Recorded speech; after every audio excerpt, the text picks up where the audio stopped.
तो पुनः बच्चों आपका स्वागत है वी क्यूब क्लासेस पर। लास्ट जो वीडियो थी उसमें हमने चैप्टर 1 शुरू किया था, मैथमेटिक्स का क्लास 10 रियल नंबर, जिसमें हमने फंडामेंटल थ्योरम पढ़ी थी और एक्सरसाइज 1.1 हो गई थी। अब हम शुरू करने जा रहे हैं एक्सरसाइज 1.2। उसके लिए हमें फिर से एक थ्योरम पढ़नी है। बुक में वो थ्योरम नंबर 1.2 है और थ्योरम 1.2 में वो कहता है कि root two is irrational. Theorem की तरह ले रखा है इसको, रूट टू को इर्रेशनल कह रखा है और हमें इसका प्रूफ करना है कि रूट टू इर्रेशनल है। आगे क्वेश्चंस भी आएंगे, रूट थ्री इर्रेशनल है, रूट फाइव इर्रेशनल है, ऐसे करके। लेकिन इससे पहले हमें एक कॉन्सेप्ट और समझना है, और वो क्या है वो देखो। एक कॉन्सेप्ट ये है बच्चों कि मान लो कोई पी नाम का पॉजिटिव इंटीजर है, ठीक है, और इस पॉजिटिव इंटीजर का क्यू नाम का एक प्राइम फैक्टर है। क्यू क्या है? Prime factor of P.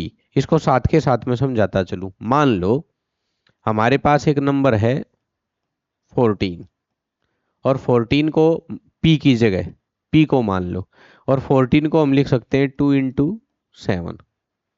तो अब बच्चों ये जो 2 है इसको क्यू मान लेते हैं हम, यानी कि P जो 14 माना है उसका Q जो कि 2 है वो प्राइम फैक्टर है P का, वो प्राइम फैक्टर है P का। तो वो कॉन्सेप्ट कहता है कि अगर भाई हम P का स्क्वायर कर दें, P का स्क्वायर मतलब 14 का स्क्वायर कर दें, यानी कि 2 × 7 का स्क्वायर कर दें, यानी कि फिर इसको लिख सकते हैं 2 × 2 × 7 × 7। तो कहता है कि अब भी Q प्राइम फैक्टर रहेगा किसका? पी स्क्वेयर का। यानी कि Q अगर P का प्राइम फैक्टर है तो Q पी स्क्वेयर का भी प्राइम फैक्टर होगा। या इसी बात को आप रिवर्स कह दो कि अगर Q पी स्क्वेयर का प्राइम फैक्टर है तो ये Q P का भी प्राइम फैक्टर होगा। इस बात को, क्योंकि इसका हम आगे यूज करने वाले हैं प्रूफ करते समय, ठीक है। फिर दोहरा देता हूं मैं। अगर Q पी स्क्वेयर का प्राइम फैक्टर है, जैसे 2 पी स्क्वेयर यानी कि 14 के स्क्वेयर का प्राइम फैक्टर है, तो वो 2 पी का प्राइम फैक्टर भी होगा। ये कॉन्सेप्ट आपको याद रखना है और इसका अब हम करेंगे यूज, और एज ए क्वेश्चन ही टैकल कर लो उस थ्योरम को, और वो आएगा prove that root two is irrational. Prove करो कि रूट टू क्या है? इर्रेशनल है। ऐसा हमें प्रूव करना है। 1 मिनट में थोड़ा लाइट बढ़ा दूं।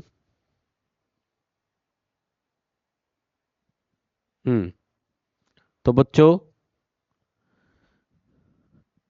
ये प्रूव करो कि रूट टू इर्रेशनल है। सॉल्यूशन देखो बड़े ध्यान से, बहुत धैर्य के साथ हम करेंगे, और एग्जाम में इस क्वेश्चन के आने की संभावना बहुत ज़्यादा है। कोई किसी प्रकार की मल्टीप्लिकेशन डिवीजन कुछ नहीं है, केवल एक कॉन्सेप्ट है, एक थ्योरी है। उसको आप अच्छे से समझोगे तो वही सब पे ऊपर अप्लाई होगा। रूट 3 के लिए, रूट 5 के लिए, रूट 7 कुछ भी करा लो। रूट टू इर्रेशनल ये हमें प्रूव करना है। Let root two is rational. Prove करना है इरेशनल, और मान के चल रहे हैं रूट टू को रैशनल। अच्छा, रैशनल है बच्चों तो ये P/Q की फॉर्म में पक्का लिखा जाएगा। इट मीन्स आगे हम लिखेंगे let root two is rational and it can be written in the form P by Q, ये P बाय Q में लिखा जा सकता है, where P and Q are co-primes and Q is not equal to 0। अब जिन बच्चों को prime की थोड़ा सा डाउटफुल मामला है वो देख लो, नहीं तो थोड़ा स्पीड अप करके आप थोड़ा आगे निकल जाना। मैं एक बार को प्राइम बता रहा हूं। को प्राइम्स क्या होते हैं बच्चों? देखो, को प्राइम का मतलब होता है बेटे कि जब दो नंबर कोई भी, चाहे वो कंपोजिट हो भले ही, उनके बीच में कोई भी कॉमन फैक्टर नहीं होना चाहिए, उनको हम कहते हैं को प्राइम। कोई भी कॉमन फैक्टर नहीं होना चाहिए। जैसे जैसे उदाहरण के तौर पे भाई, प्राइम में तो कॉमन फैक्टर हो ही नहीं सकता। प्राइम की तो डेफिनेशन ये है अभाज्य, है ना। मैं लिखता हूं यहां 14 एंड 15, तो बेटे 14 भी कंपोजिट है, 15 भी कंपोजिट है, लेकिन अगर मैं इनके फैक्टर करूं तो 14 को लिखेंगे 2 इंटू 7, 15 को लिखेंगे 3 इंटू 5। ये है इनके प्राइम फैक्टर, और इनका कोई भी फैक्टर कॉमन नहीं है।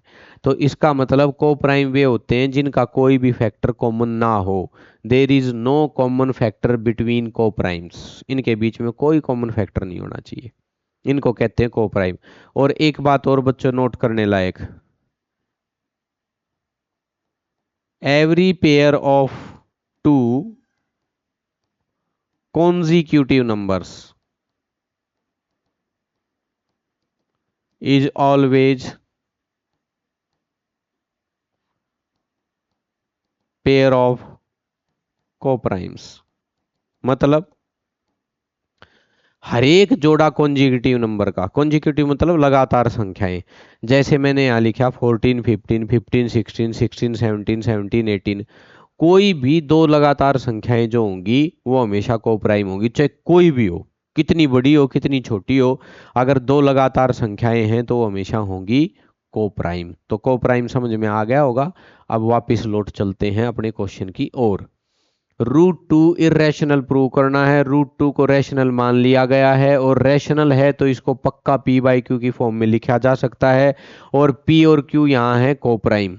अर्थात मान लो √2 की वैल्यू हो 2/3, तो 2/3 क्या है? कोप्राइम। हालांकि होती नहीं, मैं बताने के लिए कह रहा हूं। 2/3, 2 और 3 आपस में कोप्राइम है। मान लो इसकी वैल्यू हो 4/9, 4 और 9 आपस में कोप्राइम है। भले ही दोनों खुद को प्राइम ना हो, दोनों कंपोजिट हैं, लेकिन को प्राइम है, इनका कोई कॉमन फैक्टर नहीं है, ये कहना चाह रहा हूं बेटा मैं। और Q 0 के बराबर नहीं होना चाहिए। इसका मतलब √2 is equal to P by Q ऐसे लिखा जा सकता है। अगर इस Q को इधर लेके आऊं तो ये हो जाएगा √2 into Q is equal to P, divide से मल्टीप्लाई में, और P is equal to Q√2। अब हम करेंगे squaring both sides, squaring both sides. जगह की काफी आवश्यकता रहेगी, हम इसको बांट लेते हैं।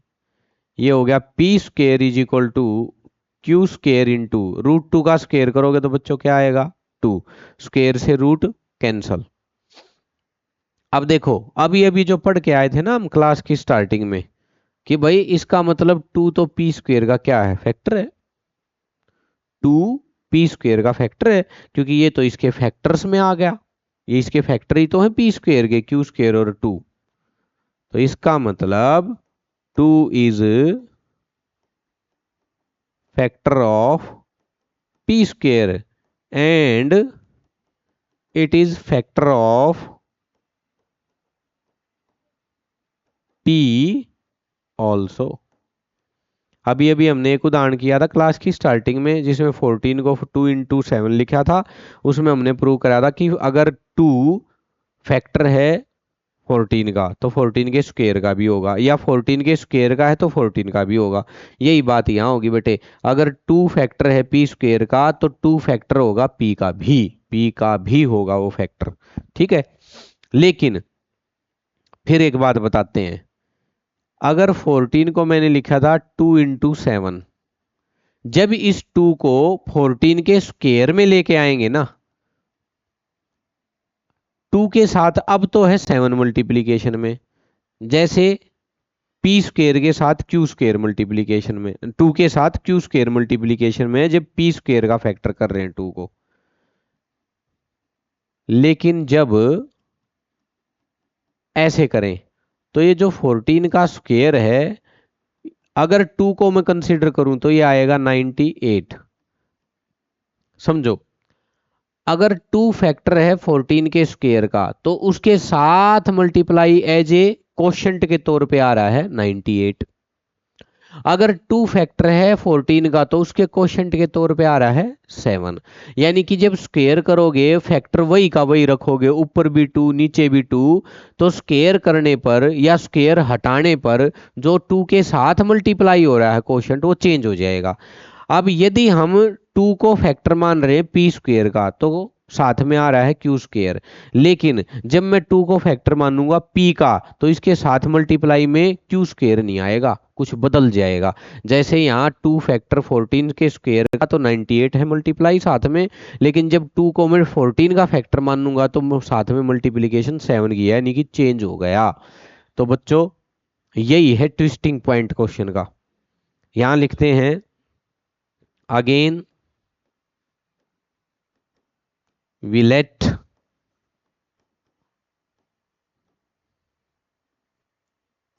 p is equal to 2r।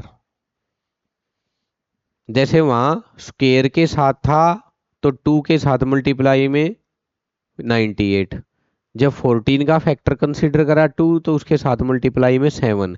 ऐसे ही जब 2 को पी स्क्वायर का फैक्टर मान रहे हो तो क्यू स्क्वायर साथ में मल्टीप्लाई, लेकिन जब 2 को पी का फैक्टर मान रहे हो तो मल्टीप्लाई में क्यू स्क्वायर नहीं होगा, क्यू स्क्वायर की जगह कुछ और होगा, और वो हमने मान लिया है R. Again we let P is equal to 2r, और इस वैल्यू को इस फर्स्ट इक्वेशन में रख देंगे। Put p is equal to 2r in equation 1। देखो अब क्या होगा, P square is equal to Q square into 2 था, यहाँ पे p की जगह क्या रख देंगे 2r। अब p का स्क्वेयर है तो 2r का भी हो जाएगा square is equal to Q square into 2। ये आ गया 4r square is equal to Q square into 2। ये 4 और ये 2 कैंसिल, यहाँ बचा 2r square is equal to Q square. 2 इधर आगे डिवाइड कर देगा ना इसको, या फिर हम इसको लिख सकते हैं Q square is equal to 2r square. अरे अब प्रूव हो गया कि भाई 2q स्क्वेयर का फैक्टर है,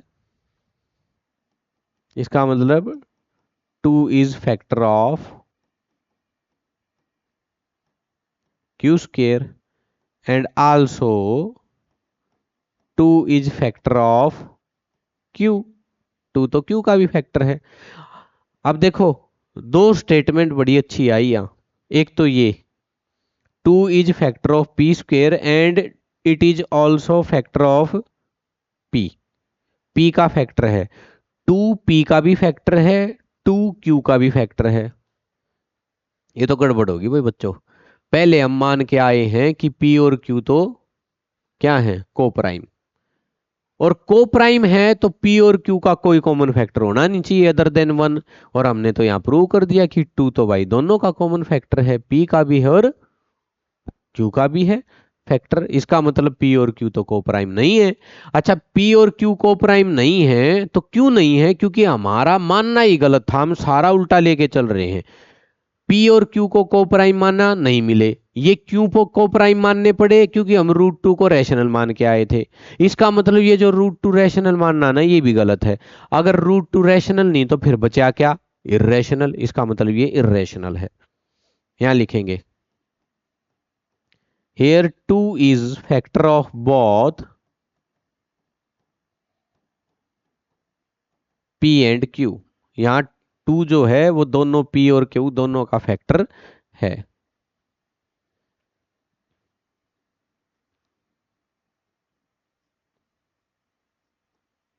हेयर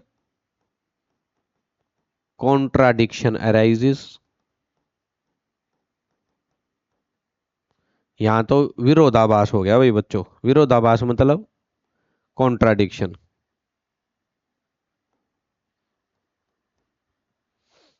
कॉन्ट्राडिक्शन मतलब विरोधाभास। जैसे आम जिंदगी में भी हो सकता है ऐसे। कोई कहे अग भाई मैं जब कलकत्ता में पढ़ रहा था ना तो दिल्ली में मैंने साइन किए अटेंडेंस रजिस्टर पे। अरे भाई ये तो कॉन्ट्राडिक्टरी स्टेटमेंट होगी। ऐसा थोड़ा ना हो सकता है कोई आदमी कलकत्ता में बैठा है और साइन कहाँ कर रहा है अटेंडेंस रजिस्टर पे, दिल्ली में। ऐसे नहीं हुआ करता। ये तो उस आदमी की स्टेटमेंट को क्या कहेंगे, कॉन्ट्राडिक्टरी, विरोधाभासी है भाई। ये दोनों एक साथ हो ही नहीं सकते।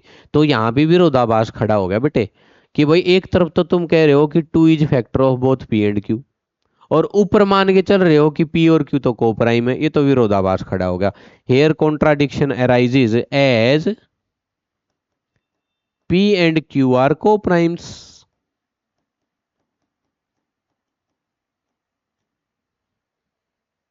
ये तो को प्राइम होने चाहिए थे। को प्राइम थे तो 2 कॉमन फैक्टर नहीं आना चाहिए था, इसलिए विरोधाभास खड़ा हो गया। This implies our assumption is wrong. इसका मतलब हमारा मानना गलत था। भाई गलत साबित हो गए हम तो। P और Q को प्राइम नहीं है, हमने तो प्रूव कर दिया 2 उनका कॉमन फैक्टर है। इसको इस प्रूफ को तो कोई झुठला नहीं सकता। तो here contradiction arises as P and Q are coprimes. इसका मतलब this implies our assumption is wrong. क्या wrong? That root 2 is rational. हमारा यह मानना गलत था। इस इस रूट 2 के रैशनल मानने से तो सारा ये गड़बड़ घोटाला हुआ है। तभी तो ये P और Q क्या कॉमन फैक्टर आ गया 2। ठीक है। Our assumption is wrong that root 2 is rational, hence root 2 is irrational. अतः रूट 2 क्या है? इर्रेशनल है। ठीक है बच्चों, ध्यान से पढ़ना और कमेंट आदि करना। अगर सीरियसली समझ में ना आए तो हम उसका जवाब देंगे। ठीक है, कोशिश करेंगे बेटा ज़्यादा से ज़्यादा कमेंट आदि लिए जाएं, किसी का डाउट हो तो उसको क्लियर किया जाए। बाकी मैंने अपनी ओर से कोशिश की है कि आप लोगों को ये बात समझ में आए। ठीक है। अब देखो, अब एक्सरसाइज का जो क्वेश्चन है ना, या एग्जाम में कोई कह दे कि भाई प्रूव करो रूट 3, ये तो एज ए थ्योरम दे रखा है। अब प्रूव करो, कोई कह दे कि प्रूव करो कि रूट 3 इर्रेशनल है, तो कुछ नहीं है, बिल्कुल सेम यही का यही कॉन्सेप्ट चलेगा। क्या लिखेंगे? Let root 3 is rational and it can be written in the form P by Q where P and Q are co-primes and Q is not equal to 0। अब क्या करें? इसका मतलब हम रूट थ्री को लिख सकते हैं P by Q। फिर वही क्रॉस मल्टीप्लाई करेंगे तो हम root 3 into Q is equal to P लिख सकते हैं। रिवर्स करेंगे तो P is equal to Q√3 लिख सकते हैं। स्क्वेयरिंग बोथ साइड करेंगे तो रूट 3 का स्क्वेयर होके क्या आएगा? 3। इसका मतलब 3 यहां चेंज करते हैं। This implies 3 is factor of P square and it is factor of P also. Same वही कॉन्सेप्ट चलना है। Again we let P is equal to, जैसे P स्क्वेयर के फैक्टर के तौर पे 3 को माने तो Q स्क्वेयर मल्टीप्लाई में था। इसी प्रकार जब P के तौर पे माने तो इसके साथ R हो जाएगा, यानी कि P को मान लेंगे हम 2 इंटू आर, ओ सॉरी 2 का तो खेल खत्म हो गया, 3 इंटू आर। अब P की जगह क्या रख दूं इक्वेशन 1 में, 3R। यहां भी चेंज करूंगा तो P का स्क्वायर, यहां तो इक्वेशन 1 में 2 की जगह हो गया 3, और यहां P स्क्वायर की वैल्यू क्या रख दूं, 3R का स्क्वायर। अब 3R का स्क्वायर क्या होगा, 9R स्क्वायर। इधर से 2 चेंज होके क्या हो गया 3, और जब ये 3 इधर आके इस 9 को कैंसल आउट करेगा तो बच्चों क्या बचेगा, 3R स्क्वायर। फिर इसको रिवर्स करके ठीक करके लिखेंगे तो Q square is equal to 3R square. इसका मतलब 3 is factor of Q square. अगर 3Q स्क्वायर का फैक्टर है तो 3 is factor of Q also 3 is factor of Q. इसका मतलब this implies 3 is factor of both P and Q। ये तो दोनों का फैक्टर है। फिर वही समस्या खड़ी होगी, ऊपर तो तुम मान के आए हो कि P और Q को प्राइम है, और यहां लिख रहे हो कि 3 दोनों का फैक्टर है P और Q का। Here contradiction arises as P and Q are coprimes. ठीक है, आवर अजम, इसका मतलब हमारा अजम्पशन गलत था। अगर ये को प्राइम थे और ये साबित हो गए 3, तो को प्राइम कब थे, जब √3 रैशनल था। और अगर ये को प्राइम नहीं रहे, इसका मतलब √3 फिर रैशनल भी नहीं रहा। तो हम लिखेंगे our assumption is wrong that √3 is rational, hence √3 is irrational. अब बेटे 5 आ जाए ना, तो 5 की जगह √3 रैशनल, √5 P/Q, √5 रैशनल, √5 P/Q, √5 यहाँ आ जाएगा। स्क्वेयरिंग करोगे P square Q square into 5 हो जाएगा। 5 फैक्टर हो जाएगा P स्क्वेयर का भी और P का भी। P को लिखोगे 5R, 5R की वैल्यू यहाँ पुट करोगे, ये आ जाएगा 25। सोल्व हो गया आएगा ना, 25R square is equal to Q square into 5। 25 को 5 से मल्टीप्लाई करोगे 5R स्क्वेयर, यानी कि 5 फैक्टर है Q स्क्वेयर का, 5 फैक्टर है Q का, 5 फैक्टर है P और Q दोनों का। फिर वही स्टेटमेंट की स्टेटमेंट। तो इस प्रकार एक बार ये कॉन्सेप्ट समझना है, उसके बाद √2 √3 √5 सिंगल डिजिट जो भी रूट में होगी वो सब इस प्रकार आप सोल्व कर सकते हो। ठीक है बच्चों, और इसी में आपका कवर हो गया है क्वेश्चन एक्सरसाइज 1.2 का। देखें एक बार क्वेश्चन क्या है।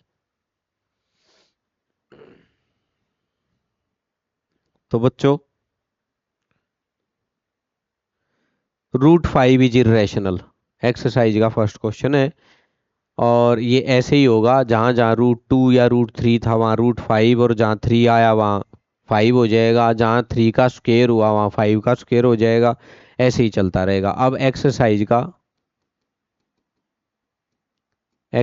1.2 का क्वेश्चन 2 देखो, जिसमें लिखता है प्रूव दैट 3 + 2√5 इज इरेशनल। देखो बच्चों, एक और बात बताते हैं इससे पहले। एक रैशनल नंबर को अगर दूसरे रैशनल नंबर में ऐड करोगे तो रिजल्ट भी क्या रहेगा बच्चों, रैशनल रहेगा। हमेशा याद रखना, एक रैशनल को माइनस करोगे दूसरे रैशनल से तब भी रिजल्ट क्या रहेगा, रैशनल। एक रैशनल को मल्टीप्लाई करोगे दूसरे रैशनल से, रिजल्ट क्या रहेगा, रैशनल। एक रैशनल को डिवाइड करोगे रैशनल से तो रिजल्ट क्या रहेगा, रैशनल। ठीक है, ये बात याद रखना। रैशनल को रैशनल के साथ कोई भी ऑपरेशन लगा दो इन चारों में से तो रिजल्ट रैशनल ही रहेगा। ठीक है, यानी कि या तो उसकी डेसिमल एक्सपेंशन, मैंने बताया था ना रैशनल कौन, जो P/Q में, या तो उसकी डेसिमल एक्सपेंशन टर्मिनेटिंग होगी या फिर नॉन टर्मिनेटिंग होगी तो रिपीटिंग होगी। और जो रिपीटिंग होती है पिछली क्लास को देख लेना, अगर डायरेक्ट आप यहाँ आए हो तो उसमें मैंने बता रखा है, ये नॉन टर्मिनेटिंग, टर्मिनेटिंग, रिपीटिंग, ये सब बता रखा है, एक बार देख आना। ये बात याद रखना, और इसी को ध्यान में रखते हुए हम इस क्वेश्चन को सॉल्व करते हैं। Prove that 3 + 2√5 is irrational. Concept फिर वहीं से शुरू होगा। Let 3 + 2√5 is rational. इसको इर्रेशनल की जगह रैशनल मान लिया, और रैशनल मान लिया तो लिखना पड़ेगा it can be written in the form P/Q where P and Q are coprimes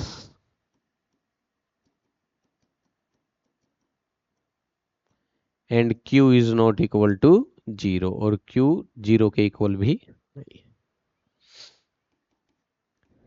3 + 2√5 is equal to P/Q, ऐसे लिख देंगे। 3 को उधर ले जाओ, 2, अच्छा ये क्या है, ये रैशनल है। 2 + 2√5 को यहीं रखो, P/Q -3, Q अगर मैं एलसीएम ले लूं तो P - 3Q, ये भी क्या होना चाहिए, रैशनल। क्यों होना चाहिए बच्चों, अभी बताया मैंने, एक रैशनल से 3 भी तो रैशनल है भाई, तो एक रैशनल से दूसरा रैशनल घटेगा तो रिजल्ट रैशनल ही रहेगा। अब इस √5 को यहीं रखो, P - 3Q अपॉन इस 2 को उधर ले जाओ, 2Q, ये भी क्या होना चाहिए, रैशनल। भाई किसी रैशनल को, 2 रैशनल था, रैशनल को, ये रैशनल नंबर है, 2 को मैं इधर ले आया, डिवाइड कर दिया इस रैशनल को इस 2 से, तो रैशनल को रैशनल से डिवाइड करोगे तब भी रिजल्ट क्या रहना है, rational. Here P - 3Q/2Q is rational as P, Q, 3 and 2 all are integers। ये सारे के सारे क्या हैं, इंटीजर हैं, है ना। यहाँ P और Q को को प्राइम माना था, को प्राइम इंटीजर्स और लिख दो, चलो यहाँ बिल्कुल क्लियर हो जाएगा। And Q is not equal to 0। भाई P भी इंटीजर, Q भी इंटीजर, 2 भी इंटीजर, 3 भी इंटीजर, इंटीजर के बीच में जो भी ऑपरेशन लगाओगे, plus minus multiply divide, result हमेशा क्या रहेगा, रैशनल, है ना। रिजल्ट हमेशा रैशनल ही रहेगा, क्योंकि P, Q, 3 और 2 सब रैशनल हैं। तो बेटे ये पूरी की पूरी टर्म पूरी की पूरी रैशनल है। अच्छा ये रैशनल है तो इसके इक्वल टू में रैशनल ही तो होगा, कोई इर्रेशनल तो इर्रेशनल के बराबर हो जाएगा। लेकिन भाई ये कैसे होगा, एक रैशनल और दूसरा इर्रेशनल, तो भाई √5 को भी क्या होना चाहिए, रैशनल होना चाहिए। This implies √5 is also rational.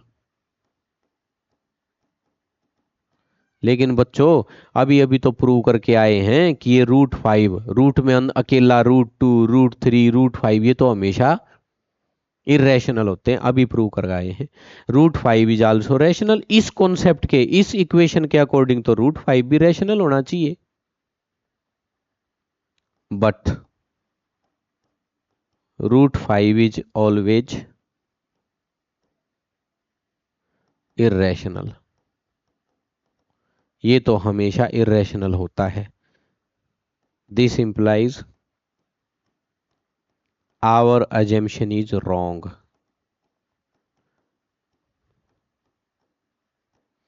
तो हमारा मानना गलत था। क्या मानना गलत था, that 3 + 2√5 is rational.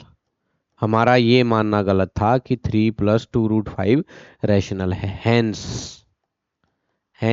3 + 2√5 is irrational. इसको रैशनल मान के चले तभी तो सारी गड़बड़ हुई। इसको रैशनल मान के चले तो भाई इस 3 को उधर ले गए, रैशनल में रैशनल घटा तो रैशनल ही बचा। फिर 2 को उधर ले गए, 2 एक इंटीजर था, रैशनल को रैशनल से डिवाइड किया तो रैशनल ही बचा। ये सारी साइड रैशनल है क्योंकि p q 3 और 2 तो इंटीजर हैं। तो ये सारी साइड अगर रैशनल है तो √5 को भी रैशनल होना चाहिए। रैशनल रैशनल के ही तो बराबर होगा। तो √5 रैशनल कभी हो ही नहीं सकता, अभी अभी प्रूव कर आए हैं। But √5 is always irrational. इसका मतलब हमारा मानना गलत था क्या, कि 3 + 2 √5 रैशनल है। अतः 3 + 2 √5 अगर रैशनल मानना गलत है तो भाई रैशनल नहीं है तो इरेशनल है। हो गया प्रूफ। ठीक है बेटे। तो इस प्रकार हमने एक्सरसाइज 1.2 का क्वेश्चन 2 किया। अब क्वेश्चन नंबर 3 पे आ जाते हैं। क्लियर कर देते हैं इसको, पॉज करके उतार लेना बच्चे जिसको उतारना हो। क्वेश्चन नंबर 3 एक्सरसाइज 1.2, इसमें भी यही करना है, prove that following are irrational.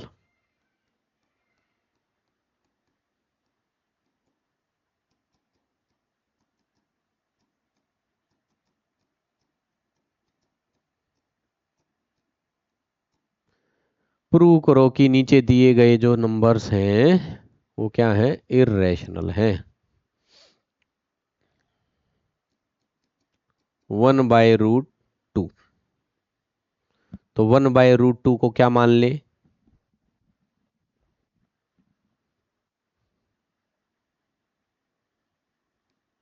Late. Solution शुरू हो गया बच्चों।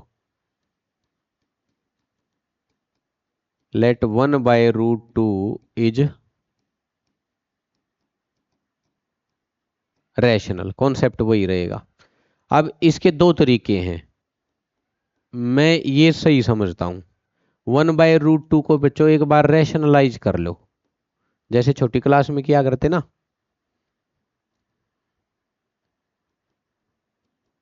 ऊपर भी √2 नीचे भी √2, रैशनलाइज। √2 2 is also rational. तो भाई ऊपर वाला रैशनल है तो उसकी रैशनलाइजेशन करेंगे तो वो भी क्या होगा, रैशनल होगा। And it can be written